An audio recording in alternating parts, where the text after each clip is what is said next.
Le président Félix Tshisekedi a remporté l'élection présidentielle en République démocratique du Congo par 73,34% des suffrages exprimés selon des chiffres publiés par la Commission électorale nationale indépendante le 31 décembre 2023. Quelques heures avant la proclamation du verdict des urnes, lors d'une conférence de presse, l'opposition a contesté ces résultats, appelant à une réorganisation des élections générales dans un climat de consensus entre toutes les parties prenantes. Elle a cependant annoncé qu'elle ne déposerait pas de recours auprès de la Cour constitutionnelle, mais appelle la population à une mobilisation contre ce qu'elle qualifie de fraude électorale.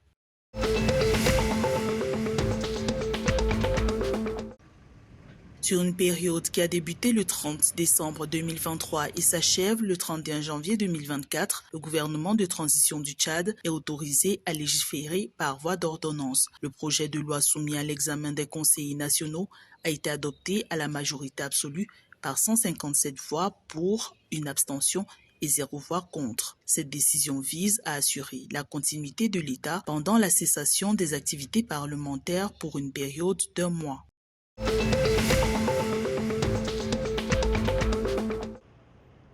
Le Cameroun a obtenu un visa technique auprès du ministère de l'Environnement, de la Conservation de la Nature et du Développement durable dans le cadre du contrôle des importations d'équipements électroniques et électriques connus pour contenir des substances polluantes. Cette autorisation délivrée aux importateurs permet de catégoriser les équipements importés et d'en assurer la traçabilité jusqu'en fin de cycle. Selon le gouvernement, la restriction à l'importation d'équipements électriques et électroniques constitue une concrétisation des engagements pris par l'État du Cameroun à travers la ratification de la Convention de Vienne sur la protection de la couche d'ozone le 30 août 1989.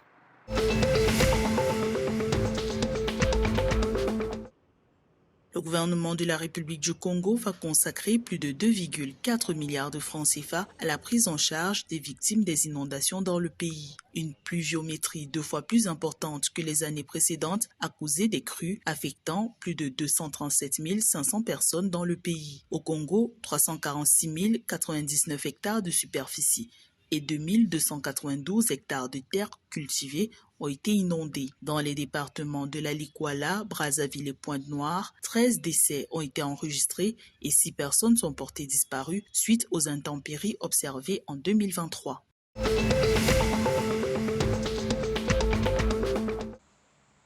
La loi de finances est toujours en débat au Sénat intérimaire du Gabon. Le budget défendu par le ministère de l'Éducation nationale prévoit une augmentation de 46,8 milliards de francs CFA par rapport à la loi de réforme des finances de 2022. Ainsi, le département ministériel devrait bénéficier d'une enveloppe de 230 milliards de francs CFA en faveur de la promotion de l'éducation nationale, l'une des premières mesures du président de la transition Brice Oligui Nguema. Parmi les autres mesures établies par le chef de l'État figure le retour des bourses annoncées au début de son mandat, ainsi que la création de nouveaux postes budgétaires qui lui permettront de réduire les déficits éducatifs.